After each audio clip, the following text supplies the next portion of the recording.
গরম গরম সিঙ্গারার গন্ধটা শুকলেই যেন জিভে জল চলে আসে। আর যদি সেটা হয় বাড়িতে বানানো, তাহলে তো কোনো কথাই হবে না। তো আজ আমি চলে এসেছি তোমাদের জন্য গরম গরম সিঙ্গারার রেসিপি নিয়ে। তো hi friends, welcome back to my channel cooking with রি দেবনাথ। তো চলো আজকে রেসিপি শুরু করা যাক। তার জন্য প্রথমে আমি নিয়ে নিয়েছি ময়দা, আর তাতে দিয়ে দেবো পরিমাণ মতো নুন। নুন আর ময়দাটা খুব ভালোভাবে মিশিয়ে নেওয়ার পর আমি এর মধ্যে দিয়ে দেবো রিফাইন্ড অয়েল। রিফাইন্ড অয়েল যত বেশি দেবে বন্ধুরা, সিঙ্গারাটা আমাদের ততটাই মুচমুচে হবে। তো চলো তেল আর ময়দাটা খুব ভালোভাবে মিশিয়ে নিই।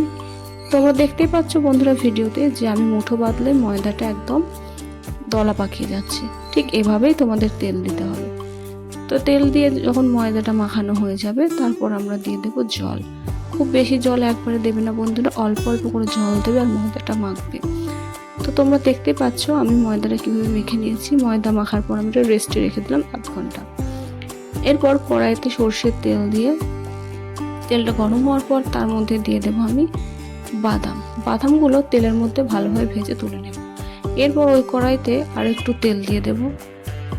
সেই তেলের মধ্যে দিয়ে দেবো পাঁচফোড়নটা ভাজা হয়ে গেলে এর মধ্যে আমি দিয়ে দেবো ডুমু করে কেটে রাখা আলুগুলো খুব ভালোভাবে আমি কষিয়ে নেব। আমার ভিডিওটা যদি তোমাদের ভালো লাগে তাহলে অবশ্যই একটা লাইক করো বন্ধুরা। তো দেখো আলুটার মধ্যে এবার আমি দিয়ে দেব পরিমাণ মতো নুন দিয়ে আবারও আলুটা খুব ভালোভাবে নেড়ে দেব।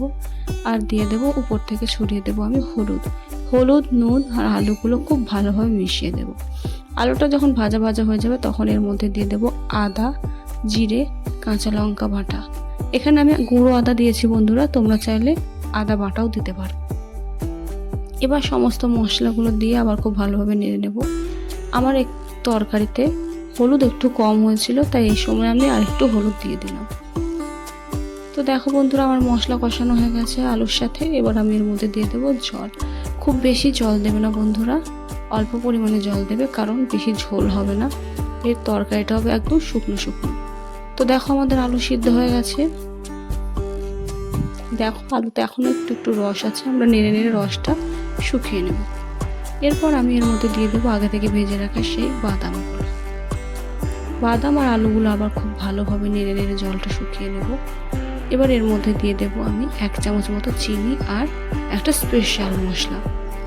এই স্পেশাল মশলাটা হচ্ছে বন্ধুরা আমার বাড়িতে বানানো। তোমরা চাইলে এখানে গরম মশলাও ব্যবহার করতে পারো। আর আমার এই স্পেশাল মশলার রেসিপিটা তোমরা যদি জানতে চাও অবশ্যই আমাকে বলো কমেন্টে, আমি তোমাদের এটা করে দেখাবো। তো আমাদের তরকারি রেডি, আমরা নামিয়ে নিয়েছি। এদিকে যে রেস্টে রেখেছিলাম ময়দাটা সেটিও রেডি। এবার এটাকে আমরা আরেকটু চটকে নেব। তারপর ছোট্ট ছোট্ট করে লেচি কেটে নেব। আমার রেসিপিটা তোমাদের যদি ভালো লাগে তাহলে অবশ্যই কমেন্ট করে জানিও বন্ধুরা।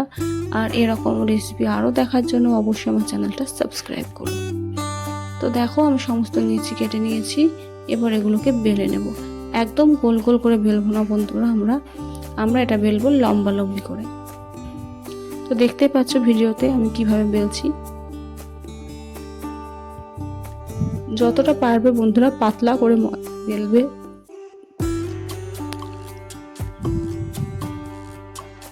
তো দেখো আমি কিরকম লম্বা লম্বা করে বেলে নিয়েছি। লম্বা করে বেলার পর মাঝামাঝি একটা চাকু দিয়ে আমরা কেটে এটাকে 2 টুকরো করে নেব। এবার তার চারপাশে আমরা দিয়ে দেব জল। বেশি জল নয় বন্ধুরা, আঙুলে অল্প জল লাগিয়ে সেটা চারিদিকে লাগিয়ে দেব, যাতে যখন আমরা এটা ফোল্ড করব একটার সাথে একটা খুব ভালোভাবে লেগে যায়। দেখতে পাচ্ছ আমি কিভাবে করে নিলাম। এবার এর মধ্যে আমরা দিয়ে দেবো সেই আলুর তরকারিটা বা পুরটা। খুব ভালোভাবে ভরে নেবে যেন বাইরে বেরিয়ে না যায়।